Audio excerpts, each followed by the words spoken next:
Nanti siapapun calon kita, kita sama-sama umat Islam. Secara umum, secara khusus, kita bangsa Indonesia diikat sila ketiga Persatuan Indonesia. Bersatu itu tidak mesti seragam. Bersatu itu adalah saling menghargai perbedaan. Itulah makna persatuan. Gigi aja kita tidak bersatu, Pak. Coba periksa giginya, Pak. Bayangkan kalau satu seragam kita punya gigi, gimana cara kita makan? Bapak tahu ini kan gigi, ini kan beda-beda, Pak. Yang di depan namanya gigi seri. Itu gunanya memotong. Masuk ke dalam namanya gigi taring. Apa gunanya? Merobek. Maka Bapak kalau makan daging tidak mungkin begini, pasti kesini gini. Karena kalau begini keluar gigimu. Yang ketiga namanya gigi geraham. Menghancurkan, dia agak besar di dalam dia, Pak. Bayangkan kalau gigi kita seragam, Pak. Semua gigi geraham. Gimana caranya kita makan, Pak? Sayur. Repot toh. Maka berbeda itu biasa buat kita. Itulah makna dari perbedaan adalah rahmat di antara. Di sorga pun kalau sendiri tidak nyaman. Itulah sebabnya Islam menganjurkan kita silul arham, sambungkan persaudaraan. Maka merugi orang yang baik ibadahnya, ibadah wahdanya bagus, solatnya baik, jamaahnya baik, tahajudnya baik, tadarusnya bagus, tapi tidak ada yang senang. Kalian bukan orang yang baik. Ada orang begitu, Pak. Hitam jidatnya, soleh, Pak, bagus. Tapi sayang, dalam komplek tidak ada yang senang. Depan rumahnya musuh gara-gara parkir. Sebelah kanan rumahnya musuh gara-gara got. Sebelah kirinya musuh gara-gara tanaman. Belakang rumahnya musuh gara-gara sampah. Orang seperti ini kalian bukan orang hebat. Orang hebat itu orang yang banyak manfaatnya buat orang lain. Orang yang hebat itu orang yang bagus akhlaknya kepada sesama manusia. Kenapa kita ketika salam selesai sholat, assalamualaikum warahmatullah, ke kanan, ke kiri. Itu jaminan bagi kita orang yang baik agamanya. Tenang bos, saya akan menjadi rahmat bagi kalian. Kiri, tenang, saya akan menjadi rahmat buat kalian. Kenapa ketika kita dianjurkan sholat berjamaah, diperintahkan kalian pakai sikat gigi, apalagi kalau subuh? Kenapa? Apakah sikat gigi kita sampai kepada Allah? Tidak, itu adab. Jangan kau ganggu tambang sampingmu. Bayangkan kalau tadi malam makan jengkol. Assalamualaikum warahmatullah. Sebelah sanamu dia juga balik. Menguaplah kau. Bayangkan sampai mati dia ingat itu bau mulut kita. Itu adab. Kenapa ketika kita sholat jamaah dianjurkan pakai parfum? Apakah parfum sampai kepada Allah? Tidak, bukan itu tujuannya. Apa? Supaya bau badanmu tidak mengganggu orang yang berjamaah. Adab. Maka puncak dari semua ibadah itu dan ilmu, adab. Dan ini adab yang baik menyambungkan ukhuwah persaudaraan. Poin pertama pengajian kita ini, jaga ukhuwah. Jaga persaudaraan. Ini dekat-dekat pilpres, kita umat Islam mulai dibodoh-bodohi. Diangkat isu-isu agama. Diangkat isu-isu perbedaan dalam agama kita. Padahal perbedaan dalam agama itu rahmat bagi kita. Saudaraku, terutama yang adik-adik ini yang baru belajar agama. Jadikan kebiasaan dalam hidup kita beragama, berbeda itu biasa. Coba angkat takbir aja kan kita beda-beda, Pak. Coba kita angkat takbir. Ada kan yang begini? Angkat takbir. Ada begini toh? Allahu Akbar. Ada kan? Ada dalilnya. Ada juga yang begini. Allahu Akbar. Ada dalilnya. Ada juga yang kurang semangat sedikit. Ada. Silahkan lakukan. Itu baru takbir, Pak. Kita sudah berbeda. Maka jadikan kebiasaan dalam beragama berbeda itu rahmat. Ini sekarang beda sedikit saja, tidak mau jamaah bareng. Lain pendapatmu itu. Kenapa? Sholat subuh 3 rakaat. Bukan lain pendapatnya. Kau yang tidak dapat ilmunya, bos. Bukan 3 rakaat, itu namanya sujud tilawah. Kunut biasa, Pak. Zaman saya kecil, zaman Pak Jenderal kecil, berbeda dalam kunut itu tidak buat ribut kita. Kita sholat subuh, tiba-tiba di samping kita tidak kunut, tidak pernah ribut. Dia kunut paling dalam hati kita. Oh, Muhammadiyah. Selesai. Pengajian kita kali ini, ayo pulang. Bawa perbedaan adalah kebiasaan dalam hidup kita. Saudaraku dalam Islam, Allah tidak akan menanya kamu dasat 4 kamu dapat dari mana. 4 itu 4 tambah 4 sama dengan berapa. Allah tidak akan tanya kamu dasat 4 tambah 4 sama dengan berapa. Kalau 4 tambah 4 jawabannya berapa, Pak? Cuman 1, 8. Allah akan tanya kita, 8 kamu dapat dari mana? Boleh 9 kurang 1. Boleh 10 kurang 2. Boleh 4 tambah 4. Yang penting jumlahnya 8. Itulah Umar Rama mengatakan banyak jalan menuju surga. Ketika berbeda pendapat biasa. Saudara lihat yang pelihara jenggot, jangan kau maki karena itu sunnah. Jangan lagi kau bilang kambing. Dia lihat jenggot. Pelan-pelan, bos. Dan saudaraku yang tidak pelihara jenggot dan kau yang pelihara jenggot, hargai yang tidak pelihara jenggotnya. Dia bisa melaksanakan sunnah yang lain. Jangan mentang-mentang tidak pelihara sunnah, tidak jenggot kau anggap dia bukan ustadz sunnah. Saya masuk daftar ustadz bukan sunnah karena tidak pelihara jenggot. Saya tanya, kenapa kau tuduh saya ustadz? Itu ada di Facebook saya, Pak. Ribut. Kenapa kau tuduh saya tidak pelihara sunnah? Dia bilang buktinya kau tidak pelihara jenggot. Ya mau dia apa kalau tidak mau tumbuh? Sudah. Saudaraku yang mau jingkrang celananya silahkan. Hargai, jangan kau tuduh teroris. Itu sunnah. Tapi saudaraku juga yang jingkrang celananya, jangan kau anggap tidak sunnah saudaramu yang tidak jingkrang celananya. Enak kan kalau beragama begini? Ayo, pelihara persaudaraan.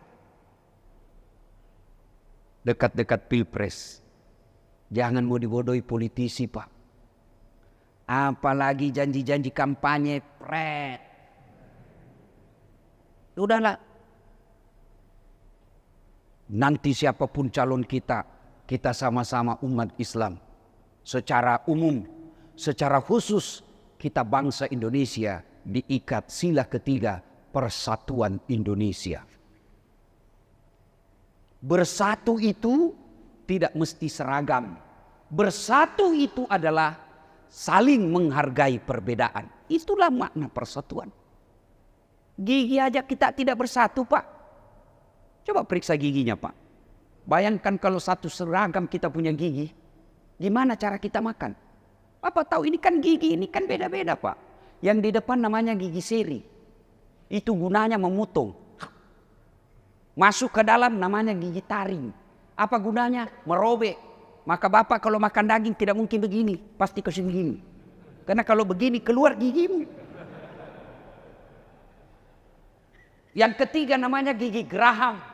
Menghancurkan, dia agak besar di dalam dia, Pak. Bayangkan kalau gigi kita seragam, Pak. Semua gigi geraham. Gimana caranya kita makan, Pak? Sayur. Repot toh. Maka berbeda itu biasa buat kita. Itulah makna dari perbedaan adalah rahmat di antara kalian. Poin pertama, dalam surga saja Nabi Adam tidak tenang karena sendiri. Maka saudaraku, jangan kau selalu berbeda pendapat lalu kau tuduh orang bid'ah. Kau tuduh dia sesat, kau masukkan neraka. Mari kita ajak kita masuk surga. Dalam surga sendiri tidak nyaman. Maka ajak saudara-saudaramu masuk surga. Kalau kau lihat dia salah di bagian A, lihat bagian C-nya. Dia C, lihat B-nya. Sedangkan B, lihat D-nya. Cari segala sudut untuk melihat dia adalah saudaramu untuk berdamai. Jangan lihat perbedaannya. Lihat persamaan. Berikutnya, setelah diusir setan, maka Allah sampaikan, Adam, semua yang ada di sorga ini boleh kau nikmati. Satu yang tidak boleh, buah khuldi. Jangankan kau makan, dekat aja tidak boleh. Oh, setan tahu. Ini kelemahannya. Maka setelah diciptakan Siti Hawa, datanglah iblis. Tadi namanya jin. Setelah diusir dari sorga, namanya iblis. Iblis yang menggoda manusia, Allah memanggilnya syaitan. Ini 3 ya. Biasa kita tidak bisa bedakan. Jin, iblis, syaitan. Jin marganya. Setelah dia membangkang tidak mau sujud karena sombong, maka dia disebut iblis. Iblis yang menggoda dan melakukan penyesatan kepada manusia namanya syaitan. Dia goda Adam.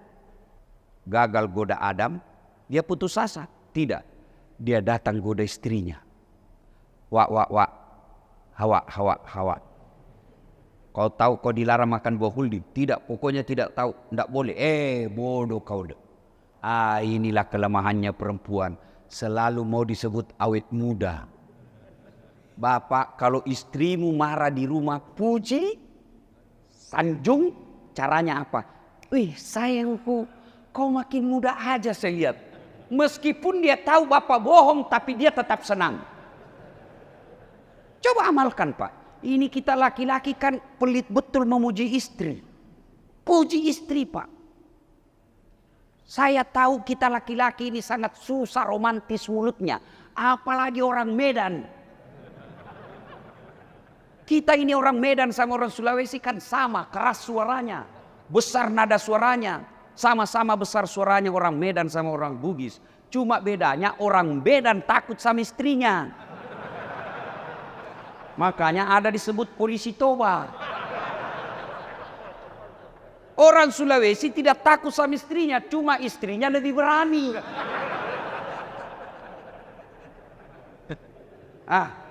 Sanjunglah istri kita.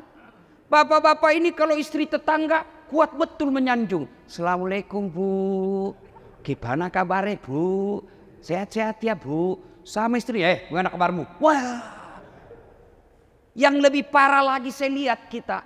Banyak di medsos bertengkar suami istri. Rasa-rasanya tiada pekan tanpa pertengkaran. Bertengkar. Hamil lagi. Bingung saya lihat Pak. Curhat bertengkar. Sudah. Poin berikut yang kedua, ayo jangan pelit menyanjung istri. Bapak pikir bisa hebat karena jagonya Bapak. Tidak, karena istri kita baik. Bapak pikir saya jago. Tidak, karena istri saya kasih tenang saya. Mana bisa saya ceramah kalau istri saya bikin gaduh. Lagi 5 menit saya naik ceramah subuh, tiba-tiba istri saya WhatsApp. Kesetrum anakmu Ustaz. Mana bisa saya tenang. Maka benarlah ketika Rasulullah menyatakan, bukan bagian dari umatku suami yang tidak tahu menghargai istrinya. Ayo mulai hari ini Pak, Bapak sanjung istri. Cara menyanjungnya satu diantaranya puji dia. Bayangkan Rasulullah Pak, 11 istri beliau. Bapak berapa?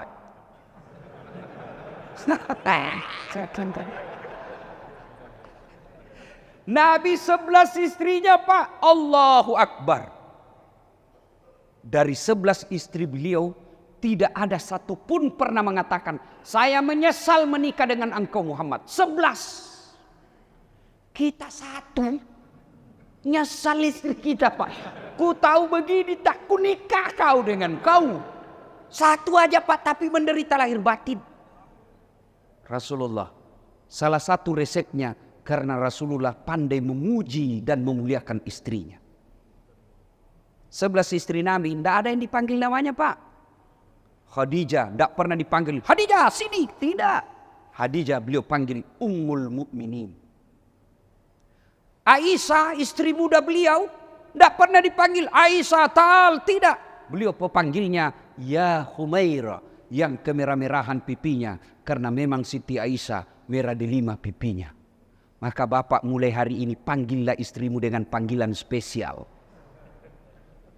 Wahai istriku yang termancung hidungnya di lorong 3. Tidak mancung hidungnya Ustaz, ya giginya lah ku lihat. Justru giginya yang mancung. Ya janganlah kau lihat gigi, lihatlah alisnya kah, bibirnya kah, lehernya kah. Jangan juga terlalu jujur Pak. Wahai istriku yang hitam. Wah. Panggil istrinya, tam. Mentang-mentang istrinya agak gendut, dut. Muliakan istri.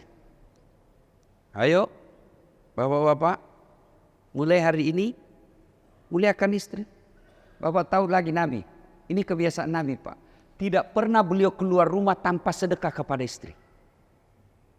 Apa sedekahnya Nabi kepada istrinya? Cium jidat. Setiap beliau mau keluar, dia cium jidatnya istrinya. Maka ibu-ibu yang ada di belakang, mulai hari ini setiap suamimu mau keluar rumah, ingatkan untuk sedekah. Pak, sedekah. Ah, sini ku sedekah kau. Murah meriah Pak. Cuma kadang ini kita tidak amalkan. Padahal memuliakan istri bagian daripada kehormatan seorang suami. Istri saya tukang ngomel Ustaz. Berarti kalau dia tukang ngomel, dia benar perempuan. Karena fitrahnya perempuan itu tukang ngomel. Maka kalau dia ngomel, jangan galau, tidak usah layani Pak. Kalau makin dilayani, Bapak makin stres. Fitrahnya perempuan suka ngomel. Gimana tidak ngomel? Gaji Bapak, gaji pensiunan cuma 4 juta.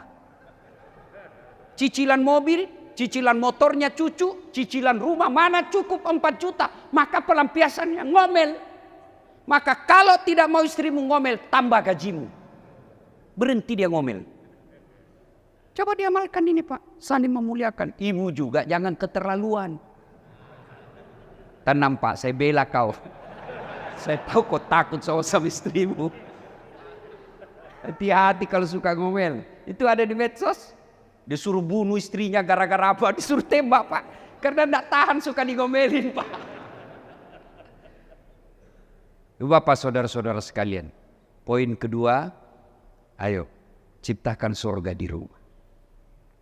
Salah satu di antaranya saling memuji. Pak. Tidak ada bagi kita seorang laki-laki bisa tenang kalau istri kita di rumah tidak menenangkan hati. Bapak punya istri yang soleha, itulah nikmat, itulah yang disebut fid dunya hasanah. Menurut ahli tafsir yang menafsirkan doa fid dunya hasanah, yang disebut surganya dunia, keselamatan di dunia adalah punya istri yang soleha. Mana bisa kita tenang Pak kalau istri kita tidak baik di rumah. Kita mau bekerja, kita khawatir gimana kalau anak kesetrum, gimana kalau anak kita tidak terus dengan baik. Itulah fungsinya istri. Nah, Siti Hawa tergoda dan akhirnya dia datang ke suaminya, "Bang, betul kau sayang saya?" "Betul Adinda." "Kalau kau sayang saya, buktikan, saya mau makan buah khuldi." Kata Adam, tidak bisa sayang. Boleh kau minta segalanya, ini tidak boleh. Kata Hawa, berarti kau tidak sayang saya. Kalau kau tidak mau, kau tidak dapat jatah sebentar malam. Nah inilah senjatanya perempuan. Tapi ibu jangan coba bilang sekarang ini begini. Kalau kau tidak mau, kau tidak dapat jatah sebentar malam. Kata suamimu, baik aku cari jatah di luar. Hati-hati. Dulu kalau marah ibu-ibu bilang, jangan kau pulang. Oh jangan bilang begitu sekarang. Begitu kau bilang sama suamimu, jangan pulang. Langsung suamimu, merdeka. Kalau perlu kuncikan rumah. Akhirnya Hawa menggoda suaminya dan berhasil.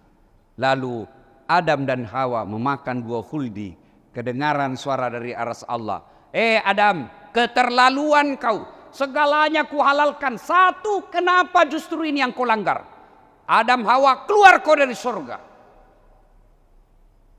Akhirnya Adam Hawa dilempar, Adam turun ke dunia.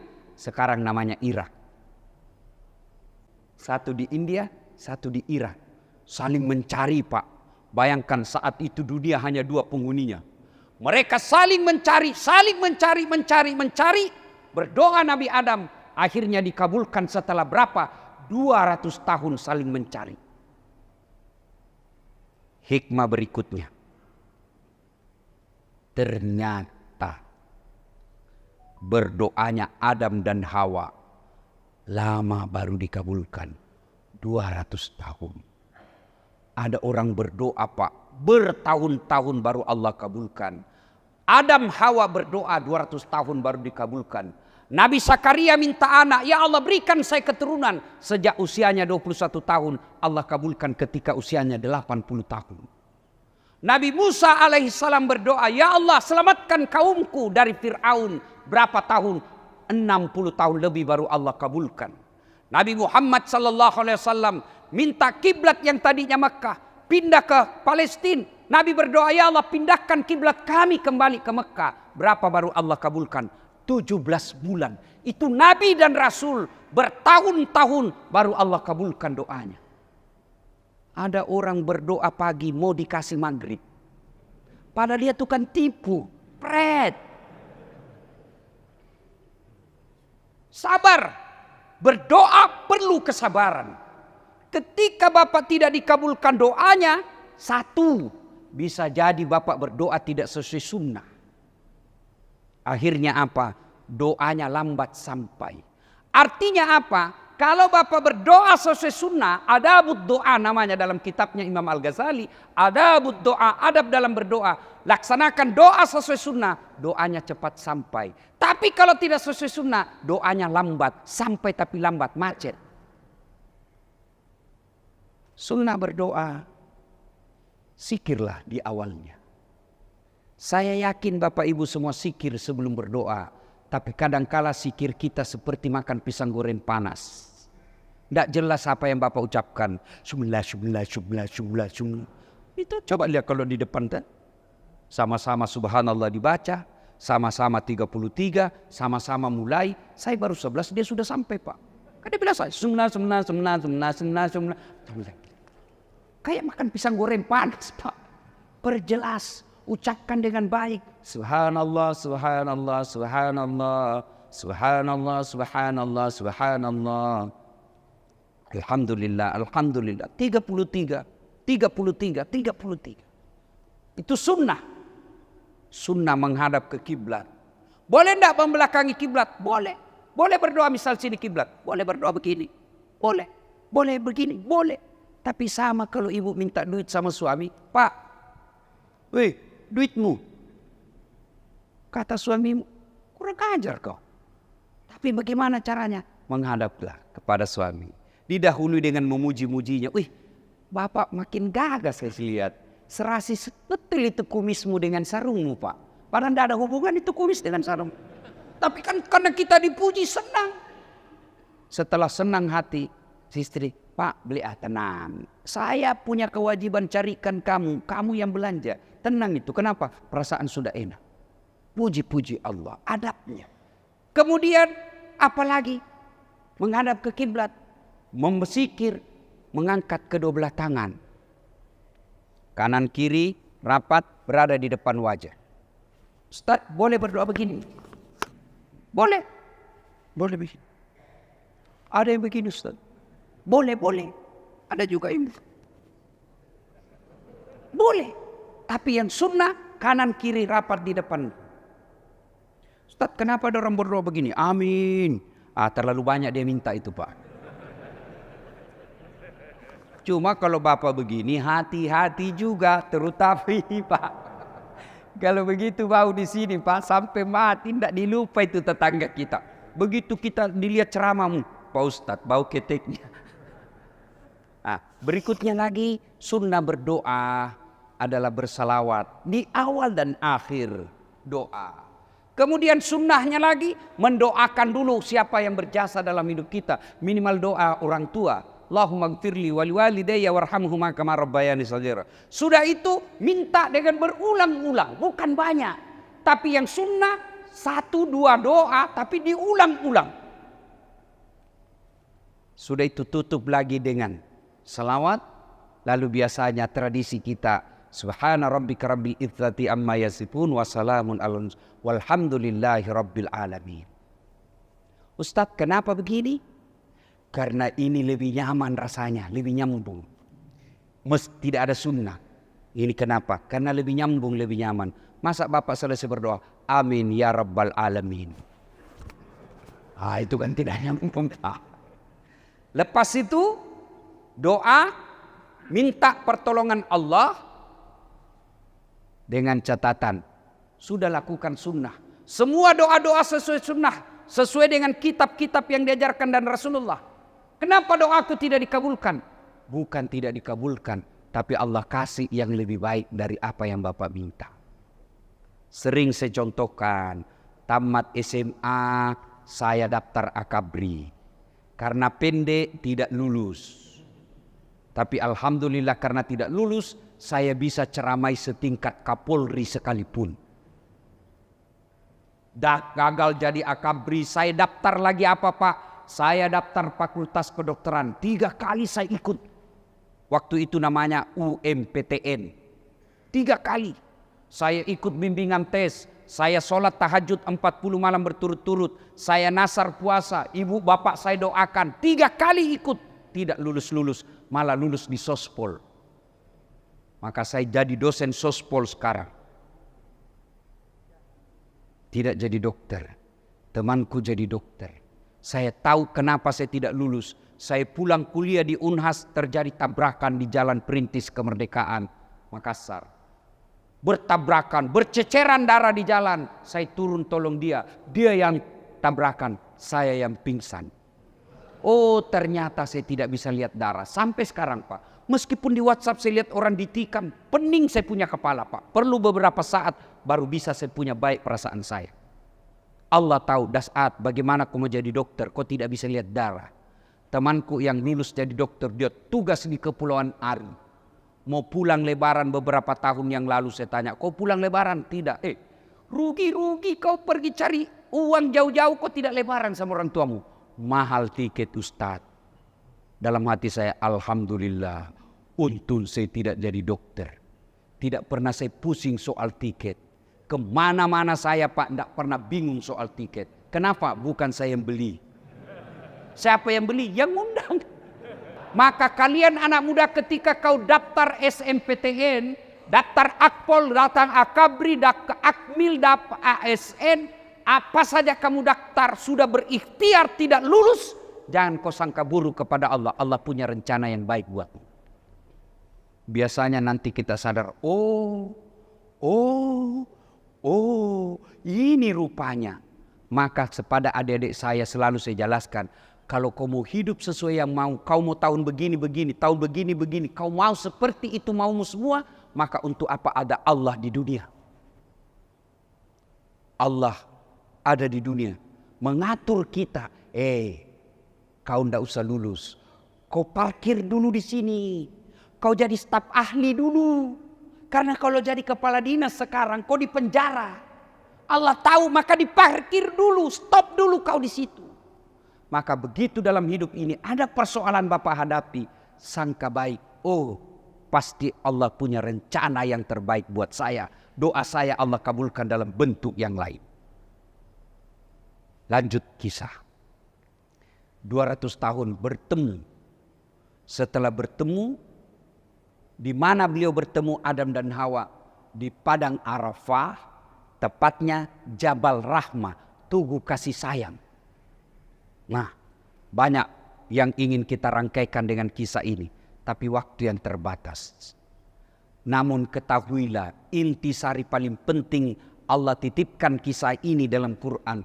Allah ingin pesankan, ada satu dosa, tetesan yang kita pelihara terus dan diteteskan dari jin, iblis, setan, yaitu sombong. iblis, jin diusir dari surga karena dia sombong. Sombong ini sifat yang tidak disenangi oleh Allah. Sampai Allah jelaskan ada 3 temannya setan di dunia. Setan berteman 3 golongan. Satu di antara 3 teman setan itu kata Allah, ghaniyun mutakabbir, orang kaya yang sombong. Kaya harta sombong temannya setan. Apa yang disombongkan dengan harta, Pak? Banyak duitmu tapi Allah murka. Dititip satu penyakit dalam dirimu. Duit miliaran tapi tidak ada yang bisa dimakan. Kan Bapak lihat banyak orang kaya begitu toh. Dilarang makan nasi, dilarang makan daging, dilarang makan sambal, dilarang makan gula. Apa aja bisa dimakan, Pak? Ubi rebus. Padahal duitnya 7 miliar. Ubi rebus aja dia makan, Pak. Ayo. Jangan sombong dengan harta yang kita miliki. Maka saudaraku yang Allah titip kekayaan, saya dengar di sini komplek orang-orang kaya. Satu aja ujian orang kaya itu, pelit. Ketika Bapak sudah mampu melewati pelit itu, Bapak hebat. Bahkan lebih gampang masuk surga daripada ulama. Orang kaya yang pemurah. Yang kedua penyebab sombong, apa? Pangkat jabatan. Allah hadirkan satu jenderal bintang 2 di tempat ini. Pelajaran buat kita. Dulu komando 2 kali Kapolda, pensiun. Apa? Pensiun, Pak. Bapak mau pakai lagi tongkat dengan lambang keluar ke Medan, dibilangnya orang gila, Pak. Nah ya, Pak. Anggota DPR mau sombong, pret. 5 tahun aja, Bos. 5 tahun. Kau DPR RI 5 tahun. Terpilih lagi 10 tahun. Tidak terpilih. Wabillahi taufiq wal hidayah. Jadi gubernur mau sombong, pret. 5 tahun aja. Kalau kau terpilih lagi, alhamdulillah. Tidak terpilih, kau jadi rakyat biasa. Apa yang kita mau sombongkan? 3 pintu masuknya sombong. Kata Nabi, ilmu. Apa yang mau sombongkan dengan ilmumu dasar? Wa ma utitu minat ilmi illa qalila. Saya tidak berikan kamu ilmu kecuali sangat sedikit. Ada ulama, ustadz, petantang, petenteng. Sadar kau, Bos. Dasat Latif ini bukan saya yang hebat. Tapi apa? Karena ada yang nonton saya. Saya bisa jadi penceramah karena ada yang nonton, Pak. Bayangkan kalau saya ceramah tidak ada penonton. 2 jam berapi-api di sini ceramah, Pak. Tidak ada penonton. Orang lewat. Sudah lama gila itu Ustaz Sulawesi. Apa yang kita mau sombongkan, Pak? Saya bisa seperti ini karena ada follower saya. Yang keempat, penyebab datangnya sombong kata Nabi, bertambahnya ibadah. Yang tadinya tidak pernah sholat, yang tadinya agamanya tidak jelas, tiba-tiba dia hijrah, pelihara jenggot, banyak bicaranya, bicara Arab sedikit-sedikit. Afwan, jazakallah, kaifa haluk ya ukhti, kullu nafsin sa'ikatil maut. Hitam jidat gara-gara sholat, akhirnya kau remehkan orang, sombong. Orang kaya, pejabat, alim, ahli ibadah sombong. Orang masih maklum, ya wajarlah dia sombong. Dia kaya, dia jenderal, dia gubernur, anggota DPR. Wajarlah dia kaya, tapi temannya setan. Tapi kalau sudah miskin, pengangguran, tidak terkenal, jelek mukanya, bau mulutnya, busuk keteknya, sombong lagi. Kau bukan temannya setan, kau jadi setan cilaka. Salah satu tujuan kehadiran kita taklim ini, mari singkirkan kesombongan. Tidak mungkin orang yang baik sholatnya mau sombong. Kenapa? Bapak tahu, dalam kehidupan sehari-hari, anggota tubuh kita yang paling mulia apa? Kepala. Bapak bercanda dengan saya, dorong pantat, saya masih ketawa. Bapak bercanda dengan saya, dorong perut, saya masih ketawa. Tapi jangan coba-coba kau dorong kepalaku. Kurang ajar kau. Kenapa? Kepala anggota tubuh yang paling mulia. Sebaliknya, apa anggota tubuh kita yang paling hina? Kaki. Bapak kasih saya duit pakai kaki, pasti saya tersinggung. Ada saat, duit 5 juta. Biar saya miskin, jangan kau hina saya. Kenapa? Kaki anggota tubuh yang hina. Tapi ketika bertemu dengan Allah, Anda sujud di hadapan Allah, kepalamu yang mulia ini kau tundukkan sujud sehina-hinanya seperti kakimu setajar dengan kaki. Maka orang yang baik solatnya, idealnya tidak punya rasa sombong. Mudah-mudahan kehadiran kita, langkah-langkah kaki kita ini wujud nyata ketiadaan sombong di antara kita. Dan langkah-langkah kaki kita wujud nyata untuk memelihara silaturahmi. Tidak ada kekuatan tanpa persatuan. Tidak ada persatuan tanpa silaturahim. Maka jadikan acara-acara seperti ini konkret, nyata, real untuk memelihara ukhuwah. Berbeda dalam pandangan, berbeda dalam mazhab itu biasa. Tapi yang menjadi kecelaan buat kita umat Islam, kita bercerai-berai. Wa'tasimu bihablillahi jami'an wa la tafarraqu. Berpegang teguhlah engkau kepada tali persaudaraan agama Allah dan janganlah engkau bercerai-berai. Demikian, mudah-mudahan ada manfaat. Usikum wa nafsi bitaqwallah, fastabikul khairat. Assalamualaikum warahmatullahi wabarakatuh.